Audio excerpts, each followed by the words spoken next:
Hey guys, so this week's video is a review of the Sp8boards Swallow. I've been skating this board for the last few weeks now, and if you've been keen, you've seen it in the Dragon Skin review video. This is the board I was primarily using to test those wheels.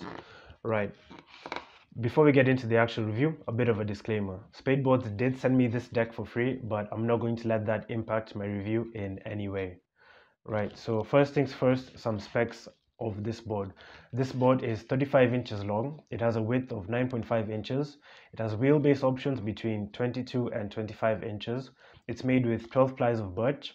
It has flush mounting of about slightly more than an eighth of an inch.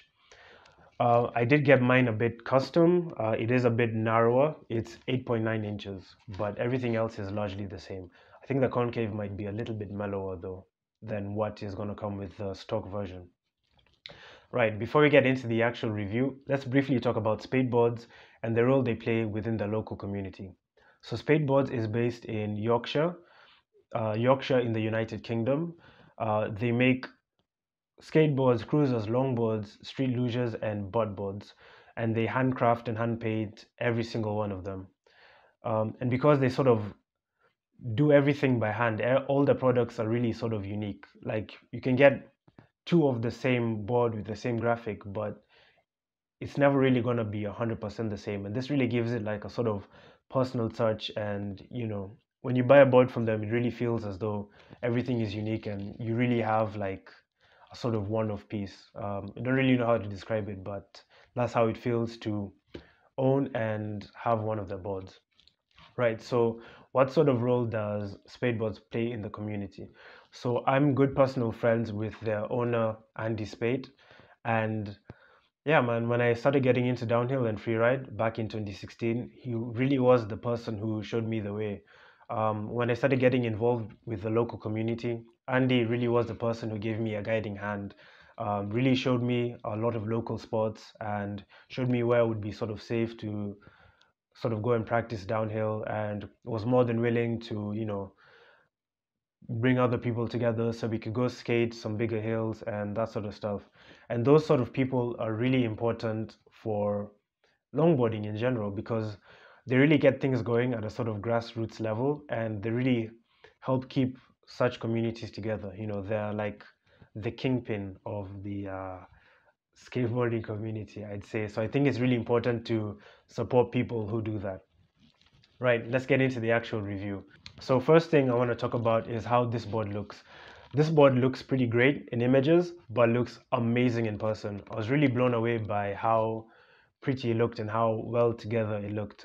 Andy did send me pictures before, but yeah, man, when I got this thing in person, I was really happy with how it looked. It looks really great and the design is fantastic.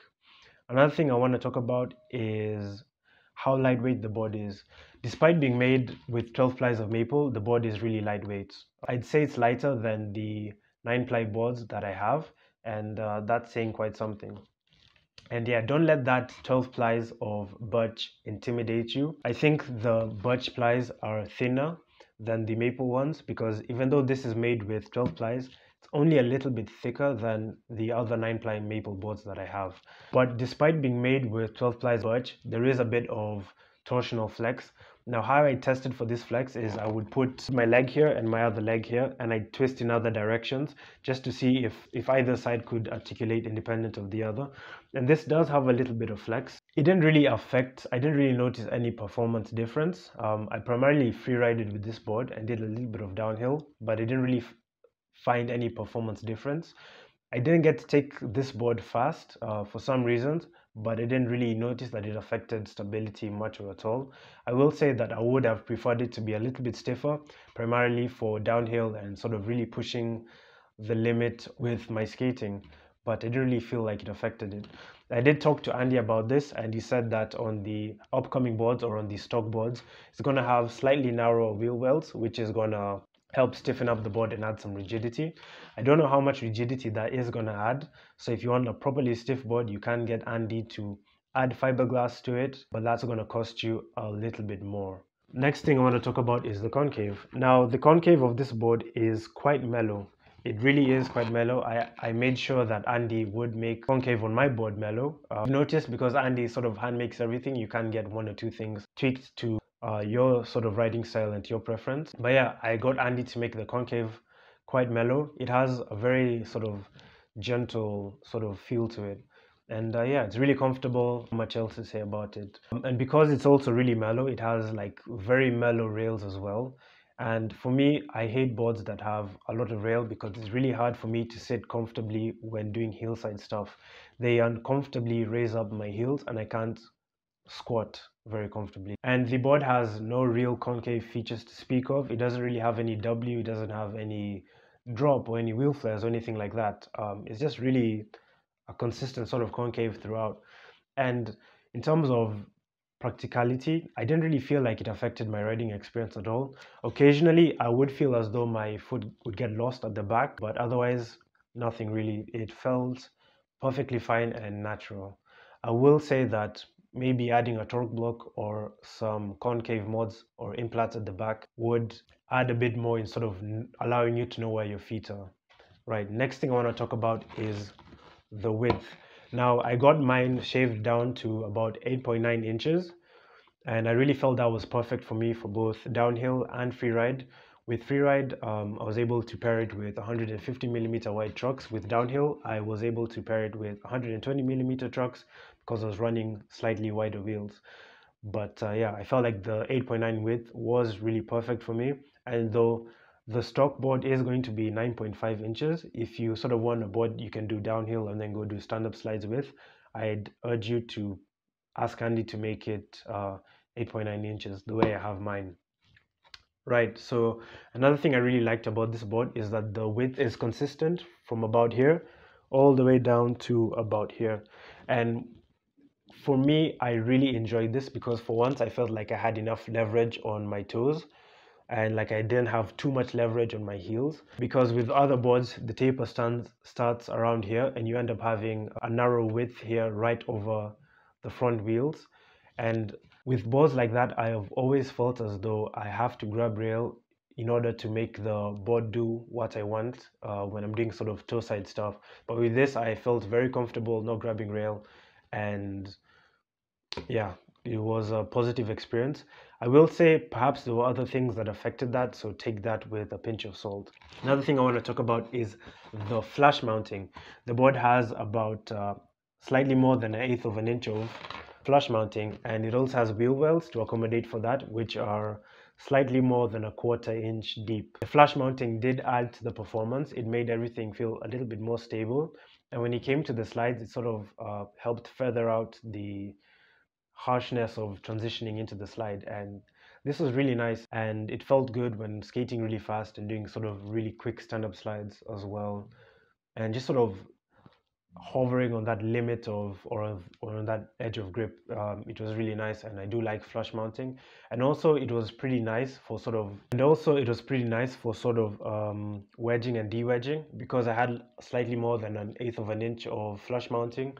When I did wedge the front truck or the back truck, the overall ride height didn't end up being too high, so that was nice.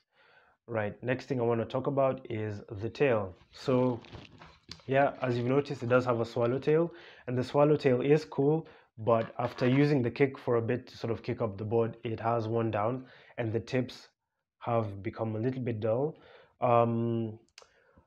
Yeah, I mean, it's just really there for aesthetics, but it is a part that's going to wear down. It's not really going to last very long. It's going to be the same for really any board that has a swallowtail. Right, next thing I want to talk about is the stock grip that comes with the board. The stock grip is fairly decent. When it's fresh, it's quite sharp, but it does get dull with time. Yeah, I'm quite happy with it. I didn't really find any need to switch it out for other grip, and it felt really nice for freeride and for downhill. I didn't really try the board with really thick wheels, but I think it would hold up decently. You can buy some of that grip at Sp8boards. You can get 4 sheets for £10. It's quite affordable, and if you don't really want grip as sharp as Lockton or Kuei, it's a good option. That said, it's not going to be as durable as those, so you'll be looking to replace it every few months or so. Next thing I want to talk about is the price of this board. This board goes for £125, which I think is quite fair.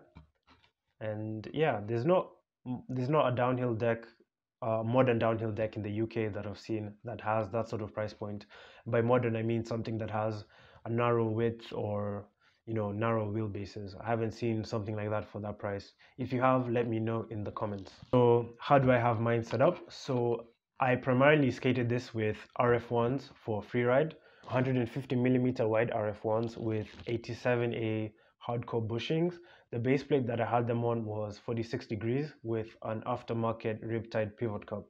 With wheels, I primarily used the Dragon Skins or the K-Rimes. For footstop, I have this footstop from Sp8boards that sort of swivels as well, and that's been quite nice.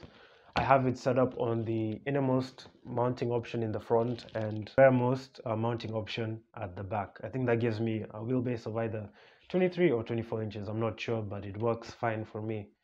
Right, so what didn't I like about the Swallow?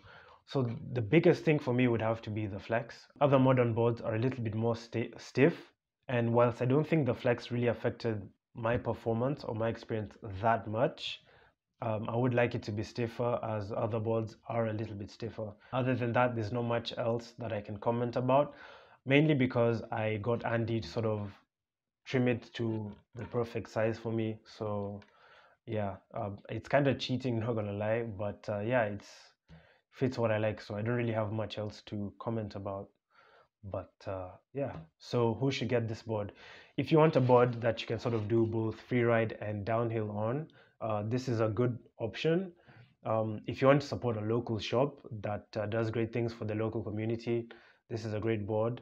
And if you're interested in getting a downhill board, but want one or two things tweaked to suit your style, this is a great board and a great sort of skate shop to go with to get that done.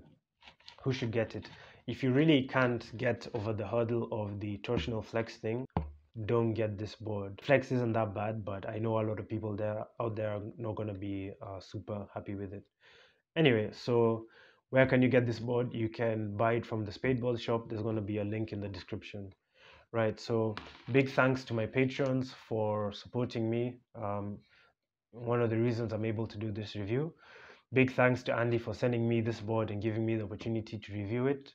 And yeah, thanks to you for watching the review as well. And thank you all parties involved with this. Big thanks to my mother.